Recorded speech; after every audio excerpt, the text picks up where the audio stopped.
សួស្តីអ្នកនរគ្នានាងខ្ញុំឈ្មោះធឿនសូដាឡែនជាសិស្សនៃមហាវិទ្យាល័យវិស្វកម្មដែលបដិមងវិស្វកម្មទូរគមនាគមន៍និងអេឡិចត្រូនិក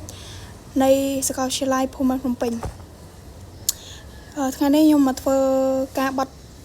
បទបង្ហាញពីកិច្ចការស្រាវជ្រាវក្រុមប្រធានបទ Sampling Rate ដែលត្រូវបាន design by Professor ឈៀងវុធីតោះចាប់ផ្ដើមអញ្ចឹងមុននឹងយើងដឹងស៊ីជម្រៅពី Sampling Rate យើងមកដឹងត្រួសសិនថា Sampling Rate ហ្នឹងត្រូវបានគេប្រើប្រាស់នៅក្នុងជីវភាពរស់នៅជាក់ស្ដែងហ្នឹងស្អីខ្លះអញ្ចឹងទី1ហ្នឹងគឺបាសចឹង Sampling Rate គឺគេសង្កេតឃើញថាវាត្រូវបានគេប្រើប្រាស់នៅក្នុងឧបករណ៍អេឡិចត្រូនិកជាច្រើនដែលភាគច្រើនតាក់ទងនឹងសំឡេងនិងស្ថានភាពដែលមានដូចជាបាសឧបករណ៍វាស់ចង្វាក់បេះដូងទូរស័ព្ទ CD ឬក៏ DVD ជាដើមចឹងក្រោយពីយើងដឹងពីការប្រើប្រាស់របស់ Sampling Rate នៅក្នុងឧបករណ៍អេឡិចត្រូនិកដែលយើងឃើញនៅក្នុងជីវភាពរស់នៅជាក់ស្ដែងហើយយើងមកដឹងឲ្យកាន់តែស៊ីជម្រៅទៀតថា Sampling Rate ហ្នឹងគឺជាអីទៅអញ្ចឹង Sampling Rate ឬក៏ត្រូវបានគេប្រែថាអត្រាគំរូយកសញ្ញាហ្នឹងគឺជាចំនួនដងនៅក្នុង1វិនាទីដែលសញ្ញាអាណាឡូកត្រូវបានវាស់ឬក៏យកគំរូដើម្បីបំលែងទៅជាសញ្ញា Digital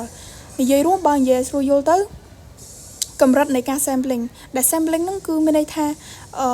ការវាស់វែងឬក៏ការកត់ត្រាទុកអញ្ចឹងមានន័យថាចំនួនដងនៃការវាស់វែងឬក៏ការកត់ត្រាទុកនៅក្នុង1វិនាទីនៅក្នុងដំណើរការប្រែប្រួលពីសញ្ញាអាណាឡូកទៅសញ្ញា Digital អញ្ចឹងSampling Rate នេះដែរត្រូវបានគេវាស់ជាឯកតា Hertz ឬក៏ X ដែលមានន័យថាចំនួនដងនៅក្នុង1វិនាទីដងហ្នឹងគឺចំនួនដងនៅក្នុងការវាស់វែងឬក៏កត់ត្រានៅក្នុង1វិនាទីនេះឯងបើចំណុចសំខាន់នៃ Sampling Rate វិញទី1គឺបើ Sampling Rate នឹងខ្ពស់សញ្ញា Digital នឹងមានគុណភាពត្រឹមត្រូវខ្ពស់ហើយគុណភាពល្អនឹងមានភាពត្រឹមត្រូវខ្ពស់និងគុណភាពល្អប៉ុន្តែបើ Sampling Rate នឹងទាបវិញវាអាចបណ្ដាលឲ្យបាត់បង់ព័ត៌មានដែលបើសំឡេងហ្នឹងវាចេញមកសំឡេងបែរជាមិនច្បាស់អីចឹងទៅបើស្ថានភាពអាចនឹងលោតខុសពីអ្វីដែលជាក់ស្ដែងអីចឹងទៅចឹងក្រោយពីយើងដឹងទាំងនិយមន័យរបស់ Sampling Rate ទាំងឧបករណ៍ដែលប្រើប្រាស់ Sampling Rate នៅក្នុងជីវភាពជាក់ស្ដែងយើងមកដឹងពីដំណើរការរបស់ Sampling Rate វិញម្ដងចឹង Sampling Rate នេះដែរគឺមាន4ដំណាក់កាលដែលដំណាក់កាលទី1គឺនៅពេលដែលសញ្ញាហ្នឹងស្ថិតនៅក្នុងជា analog form ឬក៏ទម្រង់ជា analog នៅឡើយដូចជាសំឡេងឬក៏ស្ថានភាពហ្នឹងឯងហើយបន្ទាប់មកដំណាក់កាលទី2គឺ system ហ្នឹងនឹងវាស់វែង signal ហ្នឹងវាស់វែងរលកសញ្ញាឬក៏កត់ត្រាទុកដែលគេហៅថា sampling នឹងឯងនៅរយៈពេលនៅខណៈពេលណាមួយអញ្ចឹងទៅបន្ទាប់ពីការវាស់វែងបន្ទាប់ពីការកត់ត្រាទុកនឹងហើយពេលដែលយើង sampling នឹងហើយវានឹងក្លាយជា sample value ដែលថាបានគេហៅថាតម្លៃគំរូនឹងឯងហើយដំណាក់កាលទី4ហ្នឹងគឺអា sample ហ្នឹងនឹងត្រូវបានយកទៅរក្សាទុកឬក៏ដំណើរការជា digital វិញម្ដងអញ្ចឹងដំណាក់កាលពេលដែលយើង convert ពី analog ទៅ digital ហ្នឹងគឺវាចប់ត្រឹមហ្នឹងឯងអញ្ចឹងដើម្បីឲ្យដឹងថាពេលគេវាស់វែងឲ្យម៉េចយើងមានវីដេអូសម្រាប់ឲ្យអ្នកទាំងអស់គ្នាទស្សនាដែរ A to D or analog to digital conversion comes in. The A to D takes a continuous analog electrical signal and converts it into a discrete digital signal. Discrete meaning that it is made up of a finite number of values. This is achieved by measuring the amplitude of the analog signal at fixed time intervals, a process known as sampling, and then mapping those amplitude values to a predetermined range of discrete integer values that the computer can understand. And this is called quantization. The D to A does exactly the opposite, and thus translates a computer's discrete digital output signals into continuous analog signals that you can feed to your speakers, headphones, and so on. The accuracy of this conversion depends on how often it's performed, which is called the sampling rate, and how many values are used to represent the amplitude of the analog. ចឹងបន្ទាប់ពីអ្នកនរគ្នាទស្សនាវីដេអូនឹងហើយយើងនឹងកាន់តែច្បាស់ទៀតហើយថារបៀបនៃការ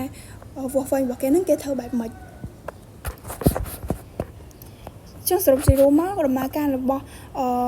ដំណើរការនេះវាមិនមែនជាដំណើរការនៃ sampling តែម្ដងទេប៉ុន្តែវាជាដំណើរការនៃការ convert signal ពី analog ទៅ digital ដែលពាក់ព័ន្ធនឹង sampling rate វិញអញ្ចឹងមុនដំបូងគឺ signal ហ្នឹងវាជា analog form ទៅបន្ទាប់មក system គេនឹងវាស់វែងឬកត់ត្រាទុកតាមរបៀប sampling របស់គេដែលគេចែងនៅក្នុងវីដេអូហ្នឹងហើយតមកទី3ការវាស់វែងហ្នឹងនឹងคล้ายទៅជាតម្លៃគំរូហើយគេនឹងយកកម្ដៅគំរូហ្នឹងទៅរក្សាទុកឬក៏ដំណើរការជា digital វិញម្ដងអញ្ចឹងទៅហើយតមកទៀតយើងនឹងមកដឹងពីទ្រឹស្ដីបត់ផ្សេងទ្រឹស្ដីបត់ដែលតាក់ទងទៅនឹង sampling rate នឹងវិញម្ដងអញ្ចឹងនៅក្នុងនេះដែរយើងលើកពី Nyquist theorem ដែលវាជាទ្រឹស្ដីបត់ដែលត្រូវបាន propose by Harry Nyquist នឹងឯងដែលជាលោកមួយពាក់វ៉ែនតាហើយនឹងត្រូវបានធ្វើឲ្យល្បីល្បាញនឹងដោយលោក Claude Shannon គឺលោកនៅខាងស្ដាំអញ្ចឹងចំពោះទ្រឹស្ដីរបស់គាត់ដែរគាត់បានពោលថា A signal must be sampled at least twice its highest frequency to be reconstructed accurately អញ្ចឹងគាត់ចង់មានន័យថា signal ហ្នឹងត្រូវគួរយ៉ាងណាយើងត្រូវតែ sampled ច្រើនពេលយើងដឹងហើយត្រូវតែវាស់វែងឬកត់ត្រាយ៉ាងហែកណាស់យ៉ាងតិចណាស់2ដងយ៉ាងតិចលេខ2ដងយ៉ាងតិចនៅប្រេកង់ខ្ពស់បំផុតដើម្បីធានាបានថានៅពេលដែល convert ហើយ result ដែលចេញមកជា digital ហ្នឹងសំឡេងនៅតែច្បាស់ឬក៏ស្ថានភាពវាត្រឹមត្រូវបើមិននឹងជាទ្រឹស្ដីបត់ដែលគាត់ចែងហើយទ្រឹស្ដីបត់នេះដែរគឺមានគោលបំណងprevent distortion ដែលត្រូវបានគេហៅថា aliasing prevent distortion ហ្នឹងមានន័យថាជៀសវាងការខូចទ្រង់ទ្រាយនៃសញ្ញានឹងឯងឬក៏ការបាត់បង់ព័ត៌មានជឿថាបើពេលដែលយើងកំពុងតែ convert វាហ្នឹងបើមានបញ្ហា aliasing នឹងកើតឡើងសំឡេងដែលចេញមកហ្នឹងគឺវាអត់ច្បាស់ទេវាមានការ error មានសំឡេង noise ផ្សេងអីចឹងទៅឬក៏បើស្ថានភាពវា load មកគឺអត់ត្រូវនឹងអ្វីជាក់ស្ដែងទេចឹងទ្រឹស្ដីបត់ហ្នឹងគឺធ្វើមកគោលបំណងជៀសវាង distortion នឹងឯងជៀសវាងកំហុសនឹងឯងវាអត់មានអីពិបាកយល់ទេនៅពេលដែលយើងធ្វើអីលើសពី2ដងអាលទ្ធផលនៃការម្ដងហ្នឹងវាលទ្ធផលវាមានគុណភាពល្អជាងម្ដងហើយអញ្ចឹងបានគេទ្រឹស្ដីបុកលេខ Nyquist ហ្នឹងគឺគាត់ណែនាំឲ្យពេលដែលយើង sampling យើងត្រូវតែ sampling at least twice អញ្ចឹងយ៉ាងតិចគឺ2ដងនៅប្រេកង់ខ្ពស់បំផុតដើម្បីជៀសវាងការសាងសង់ឡើងវិញនៃរលកសញ្ញាទៅជា digital ហ្នឹងគឺវាមានការខូចទ្រង់ទ្រាយឬក៏បាត់បង់ព័ត៌មានអីចឹងទៅអញ្ចឹងconclusion មកសរុបរួមមកការធ្វើបង្ហាញហ្នឹងវាមានតែប៉ុណ្្នឹងឯងដែលទី1យើងនិយាយពី sampling rate នៅក្នុងជីវភាពរស់នៅសប្តាហ៍ថ្ងៃទី2យើងនិយាយពីនិយមន័យរបស់ sampling rate ទី3យើងនិយាយពី process របស់វាដំណើរការរបស់វាហើយចុងក្រោយយើងណែនាំពី Nyquist theorem ហ្នឹងឯងអញ្ចឹងចុងបញ្ចប់ពីខ្ញុំសូមអរគុណដល់អ្នក